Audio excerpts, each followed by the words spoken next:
याद रखना, ये तीन शब्द भारत के संविधान के, न्याय, समता और बंधुता, हर नागरिक को बिना भेदभाव के न्याय मिले, देश के अंदर जाति, मत, मजहब, क्षेत्र और भाषा के आधार पर किसी प्रकार का भेदभाव न हो, परस्पर समता और बंधुता का यह माहौल पूरे देश के अंदर आगे बढ़ेगा तो भारत को विकसित भारत बनाने के प्रधानमंत्री मोदी जी के अभियान को कोई रोक नहीं सकता। विकसित भारत की संकल्पना हर भारतवासी के लिए गौरव का क्षण होना चाहिए,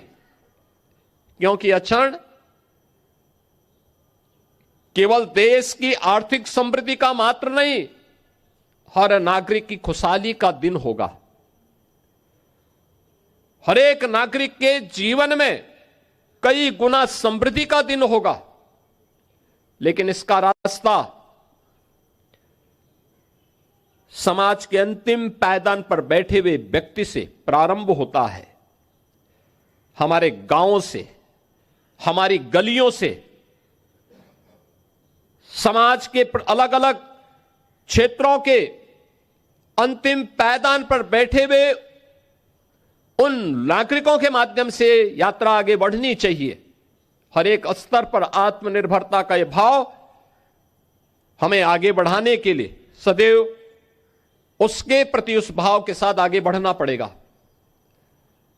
याद रखना, भारत के संविधान के शब्द जिनके बारे में प्रधानमंत्री जी बार बार कहते हैं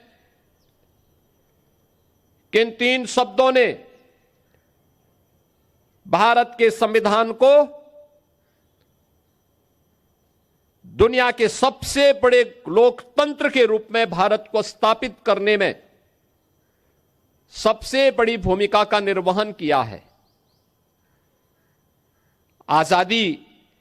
के पूर्व देश को सामाजिक रूप से तोड़ने के लिए, विभाजित करने के लिए अनेक दुष्चक्र प्रारंभ हुए थे। कुछ लोगों ने क्षेत्र के आधार पर,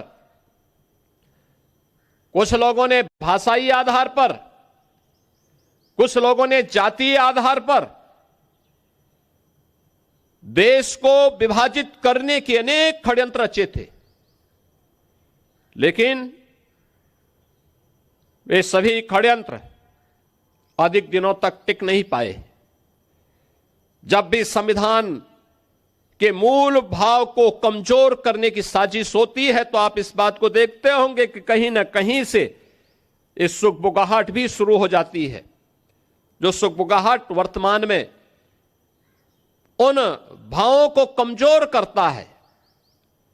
जो न्याय के सिद्धांतों के विपरीत हो। भारत का संविधान व्यष्टि नहीं, समिष्टि के उस भाव के साथ हम सबको जोड़ने की एक नई प्रेरणा देता है। कोई व्यक्ति अगर यह कहता है कि मैं न्याय से ऊपर हूं, मैं संविधान से ऊपर हूं, मैं व्यवस्था से ऊपर हूं, तो मुझे लगता है कि वह भारत की संविधान की अवमानना कर रहा है। अगर कोई व्यक्ति कहता है कि बनाई गई व्यवस्था पर मेरा विश्वास नहीं, जो मैं कहूंगा वही सब कुछ होगा, यह नहीं चल सकता।